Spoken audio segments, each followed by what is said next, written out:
이 시간을 통하여 우리 주님의 은혜가 여러분 가운데 충만하게 임하길 간절히 소망합니다. 아멘. 지난주 우린 대림절 첫째 주를 맞이해서 재림에 대한 이야기를 했어요. 그래서 지난주 저희 그룹에서는 예수님을 기다리는 재림의 신앙이 우리의 신앙을 건강하게 지키는 그런 지표가 된다고까지 얘기했어요. 이런 얘기죠. 재림을 믿지 못하면 그냥 제멋대로 살기 쉬울 거고요. 또 재림을 너무 지나치게 자기 뜻대로 믿어버리면 시한부 종말론처럼 주님이 내일 오신다, 아니면 오늘 오신다 이러면서 사람들을 혼란스럽게 하는 그런 잘못된 신앙으로 빠져들 수 있으니까요. 이처럼 재림에 대한 신앙은 건강한 신앙에 대한 지표가 됩니다. 자, 그렇다면 이 재림 신앙을 건강하게 유지하기 위해서 우리에게 어떤 자세가 필요할까? 지난주에 보았던 것은 우리가 빛의 갑옷을 입어야 한다는 것이었어요. 그렇게 영적으로 무장해야 한다는 거고, 또 그리스도로 옷 입어라. 곧 우리가 변화해야 된다. 이런 이야기들을 나누었어요. 거기서 변화된 삶이란 바로 회개를 가리킵니다. 회개란 내 멋대로 살던 그 길에서 완전히 돌이켜서 하나님께로 향하는 것을 말합니다. 그래서 회개는 예수님께서 다시 오실 것을 기다리는 자들에게 가장 기본적으로 요구되는 자세입니다. 그래서 전통적으로 이 대림절에는 회개에 대한 강조를 많이 했습니다. 그래서 이 대림절을 겨울철의 사순절이다라고 그렇게 부르기도 한답니다. 그렇다면 왜 회개를 강조해야 할까요? 왜 회개를 하도록 그렇게 촉구해야 할까요? 주님 다시 만나길 기대한다고 하면서 회개하지 않으면 사실은 그 주님을 만날 수 없기 때문에 그렇습니다. 오히려 회개하지 않으면 심판만 만날 수 있거든요. 요한계시록에 보면 마지막 날에 주님 오실 때 어떤 일이 벌어지는지 잘 얘기해 주는데요. 조금 깁니다만 제가 빨리 볼게요. 자, 보시면 크고 흰 보좌와 거기 앉으신 분을 보았다고 하죠. 이건 이제 재림 예수님을 가리키는 거고요. 땅과 하늘이 그 앞에서 사라지고 그 자리마저 찾아볼 수 없게 됐어요. 또 죽은 사람이나 큰 자나 작은 자나 할 것 없이 다 그 보좌 앞에 서 있어요. 예수님 앞에 있다는 거죠. 책들을 펴놓고 또 다른 책 하나를 펴놓았는데 그 다른 책 하나는 바로 생명책이었어요. 죽은 사람들은 책에 기록된 대로 자기 행위대로 심판을 받았고요. 바다에 있던 사람이나 또 사망과 지옥에 있던 사람이나 다 다시 살아났어요. 그리고 행위대로 심판을 받습니다. 그런 다음에 사망과 지옥이 불바다에 던져졌어요. 이 불바다가 둘째 사망이라고 하고요. 자, 여기가 중요하죠. 생명책에 기록되어 있지 않은 사람은 누구나 다 이 불바다에 던져졌다는 거예요. 이게 이제 마지막 날에 일어날 일입니다. 그래서 세례 요한이 오늘 함께 이제 읽었던 복음서 말씀을 통해서 보았듯이 하나님 나라가 가까이 왔으니까, 하늘나라가 가까이 왔으니까 회개하라. 회개하지 않으면 무서운 심판이 너희에게 닥쳐올 거나 이렇게 경고를 했던 거예요. 근데 이게 그때만 중요할까요? 지금도 중요한 거죠. 이 말씀을 같이 읽어볼게요. 시작. 회개하여라. 하늘나라가 가까이 왔다. 독사의 자식들아, 누가 너희에게 닥쳐올 징벌을 피하라고 일러주더냐. 회개에 알맞은 열매를 맺어라. 도끼를 이미 나무 뿌리에 갖다 놓았으니 좋은 열매를 맺지 않는 나무는 다 찍어서 불 속에 던지실 것이다. 아멘. 그러나 이러한 말씀들이 단순히 우리에게 어떤 공포심을 주기 위한 것만은 아닙니다. 공포심을 주어서 신앙을 유지하게 하려는 것은 아니에요. 분명 심판은 있겠지만 사람들이 회개하고 돌이켜서 하나님 앞에서 성결한 존재가 되기를 바라는 하나님 아버지의 마음이 우선이라는 것을 여러분 기억하셨으면 좋겠습니다. 노아의 홍수 이야기도 한번 생각해 보시면 심판이 있기 전에 노아가 배를 계속 지으면서 돌아오기를 요청했어요. 그만큼 시간을 두고 기다리셨다는 거죠. 또 소돔과 고모라를 불로 멸망시키시기 전에도 아브라함을 먼저 찾아가셨고, 아브라함이 의인 50만 있으면 40명만 있으면 30명만 있으면 이러면서 계속 중보 기도를 하면서 그 여지를 두셨던 것을 알 수 있어요. 무엇보다 세례자 요한이 소개했던 분, 그리고 우리가 다시 기다리는 분, 예수님이 그 증거가 됩니다. 그가 재림하실 때 심판하신다는 얘기 우리가 방금 요한계시록을 통해서 보았는데, 그러나 만약 그 심판만이 목적이었다면 처음 이 땅에 오셨을 때 하나님께 말을 듣지 않는 자들, 하나님의 뜻을 따르지 않는 자들을 다 쓸어버리셨을 거예요. 그렇게 하고도 남음이 있었죠. 그러나 성경은 우리에게 분명하게 얘기합니다. 같이 읽어볼게요. 시작. 하나님께서 세상을 이처럼 사랑하셔서 외아들을 주셨으니 이는 그를 믿는 사람마다 멸망하지 않고 영생을 얻게 하려는 것이다. 하나님께서 아들을 세상에 보내신 것은 세상을 심판하시려는 것이 아니라 아들을 통하여 세상을 구원하시려는 것이다. 아멘. 하나님은 그 아들을 보내셔서 이 세상을 다 쓸어버리려는 것이 아니라 구원하려 하셨고 또 지금도 구원하고 계십니다. 그러니까 다가올 성탄을 우리가 기억하고 기념하는 것도 바로 그런 구원자 예수님이 오신 것을 기억해서이고요. 또 오늘 서신서 말씀, 로마서 말씀에서도 사도 바울이 이사야 선지자의 말씀을 인용해서 언급한 것도 바로 그런 얘기죠. 이새의 뿌리에서 싹이 나서 이방 사람을 다스릴 이가 일어날 것이니 이방 사람은 그에게 소망을 둘 것이다. 그러니까 이새의 뿌리에서 난 자, 다윗에게서 돋아난 의로운 가지, 곧 예수님께서 이 땅에 오셔서 구원하시는데 그 이름을 믿지 않는 자들에게 심판이 있을 수 있겠으나 그럼에도 모든 이들이 그 예수님을 믿고 돌아오기까지 우리 하나님은 기다리고 계신다는 거예요. 우리 이 말씀도 한번 보시죠. 사랑하는 여러분, 이 한 가지만은 잊지 마십시오. 주님께는 하루가 1000년 같고 1000년이 하루 같습니다. 어떤 이들이 생각하는 것 같이 주님께서는 약속을 더디 지키시는 것이 아닙니다. 도리어 여러분을 위하여 오래 참으시는 것입니다.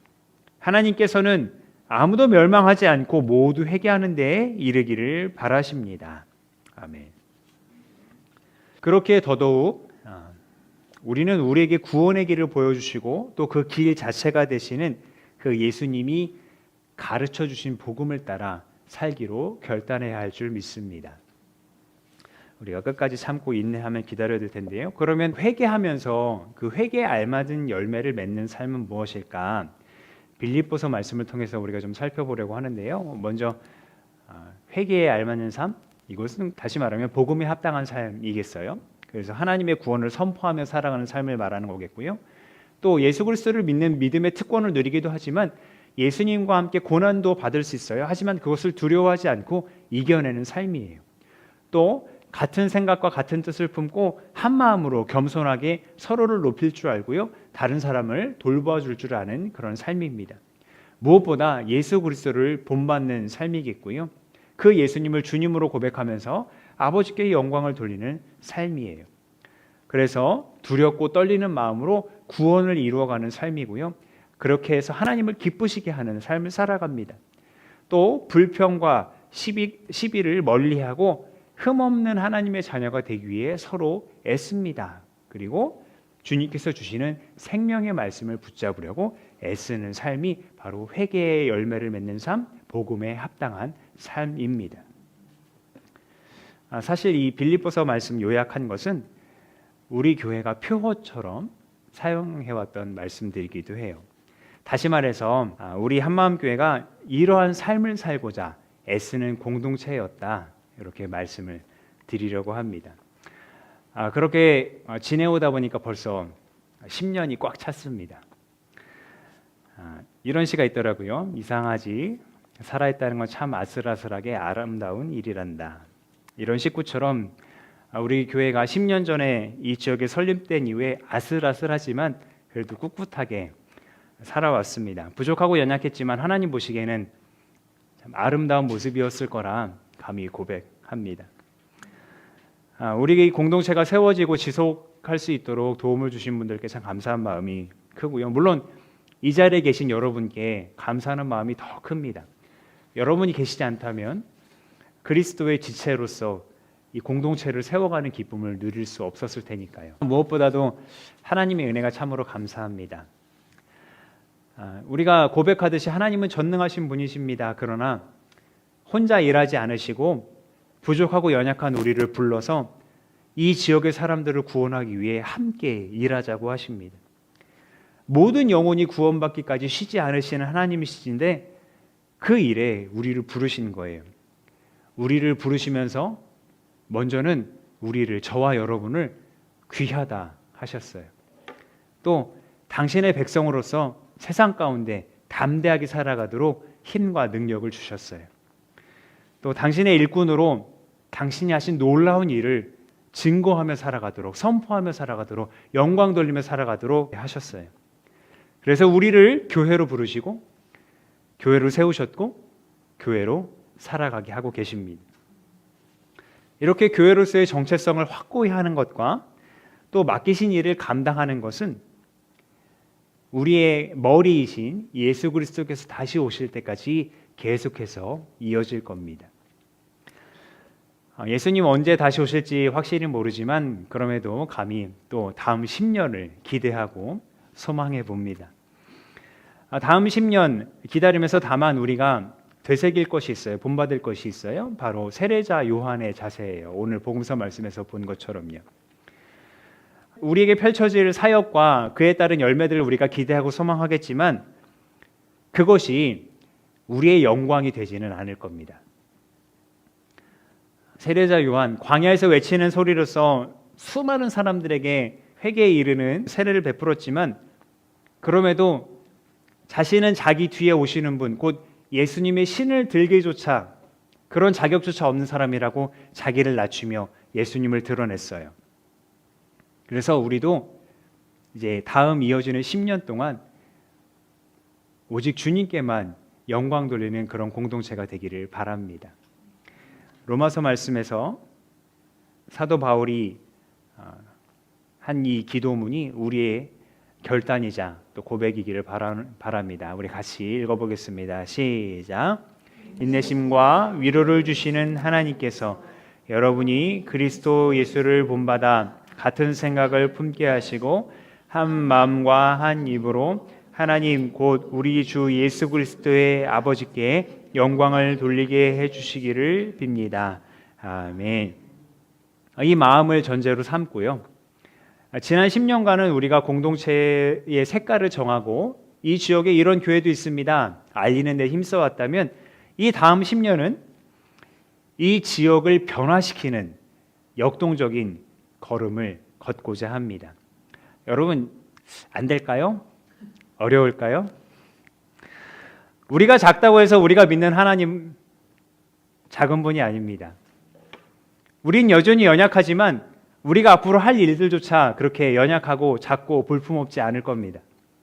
오히려 종교에 관심 없는 무종교인이 늘어나는 이 시기에 우리는 변하지 않는 진리, 예수 그리스도의 그 복음을 시대의 흐름에 맞게 이 흐름에 민감하게 반응하면서 문화의 옷을 입고 이 지역과 호흡하면서 더 효과적으로 이 복음을 전할 것입니다.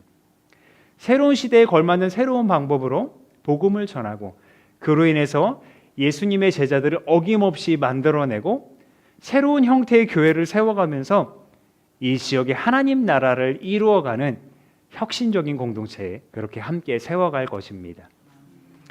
다만 이것은 저 혼자 할 수 없습니다. 여러분께서 함께 해주셔야 합니다. 한 마음으로 기도하고 한 마음으로 말씀에 귀 기울이고 한 마음으로 서로를 사랑하고 한 마음으로 이웃을 섬기고 한 마음으로 불의에 맞서고 한 마음으로 하나님 편에 서 주십시오. 그래서 다시금 10년을 지나갈 때에 위대한 일을 행하신 하나님을 찬양하며 그 영광 가운데 거하는 여러분과 제가 되기를 간절히 소망합니다. 소망을 주시는 하나님께서 믿음에서 오는 모든 기쁨과 평화를 여러분에게 충만하게 주셔서 성령의 능력으로 소망이 여러분에게 차고 넘치기를 바랍니다. 아멘. 기도하겠습니다.